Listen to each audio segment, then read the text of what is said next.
In this video, I want to start looking at how you manage your orders. Once customers have bought things in your store, how do you manage them through WP e-commerce? Well, it's a little bit confusing right off the bat because there is nothing on the menu here to suggest where you find it. So for example, we're in settings here, we're in our store, but there's nothing here for actually looking at your orders. And of course, it's not under products here. Well, it turns out it's all up here in the dashboard area. And you'll see here store sales, but even more importantly, or perhaps more confusedly, if you go to dashboard, it says get shopped here, but it's WP e-commerce. It's right up here at the top, and it's got the news, which I don't find particularly helpful, and there's your sales summary. So it goes and inserts it on your WordPress dashboard. It doesn't have its own separate dashboard. And I think that's a bit of a mistake because it's confusing to people. Plus, I want to see my WordPress dashboard separately from this. Now I've got to scroll all the way down here to get to my WordPress dashboard. Anyway, there's a quick summary of your current month, your total to date, and so forth. You can look up things by quarter. Here's a quick glance at sales by month. Anyway, a little bit of information there for you. This is really about the plugin itself up here.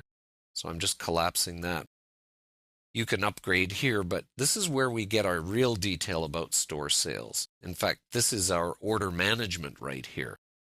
Okay, so you're seeing all the orders that have been submitted so far. Tells you who the customer is, their email address right there. You could email them directly from here, by the way. Amount, how much it was, the number of items. So a little bit of basics, so you could quickly distinguish between two sales from one person and what the amount was and so on. This is the really crucial one right here, the status. And this is a drop-down menu which is manually and automatically controlled.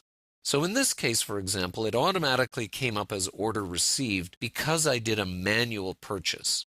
A check or a bank transfer, whatever it might be, where nothing happens automatically online. So it sits here as order received. Now I have to manually change this. One of the things I could do is I could set it to job dispatched, meaning I've shipped it. Okay. When you do that and you add this over here, a tracking ID, so let's just put in 1, 2, 3, 4, 5. This would be from your shipping company, post office, or your shipping company like FedEx. You put that in here, and when you hit save, a little menu item comes up here, send email. And what this does is it sends a special email to the customer and includes this tracking ID in it. Okay, and says, here's how you can go find the status of your shipment. All right. Now, the other thing that happens is you could get a payment declined message. That would happen automatically, or accepted payment. Again, those would happen automatically through the API of that particular gateway. Now, one of the things that I'm not so keen on with this layout is there's nothing really that jumps out at you to say, for example, a new order's been received or a status. If you had a long list of them here, one that said this has been pending for a while or something like that. Anyway, there's nothing to really draw your attention here. You can sort it by status. We'll see how it comes up. It's going to do it in alphabetical order, and you could do that to maybe help filter these a little bit. Of course, you could filter by date. You want to find something by date. But I kind of like something that jumps out at me with a color coding or a little notification icon, something like that.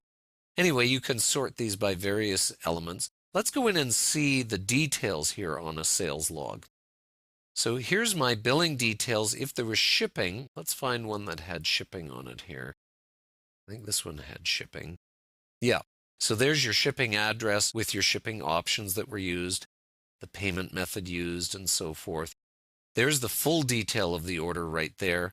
Again, taxes, there's no indication of what the tax is. You would have to know that for the particular country or region. Order notes, now this is completely manual. Some plugins have automated notes. For example, it was dispatched on this date, or the order was canceled on this date, and it would give like an order history. This one's entirely manual, so you would go and enter this yourself and update the notes. One thing that's kind of cool out of the box here with WP e-commerce is a packing slip.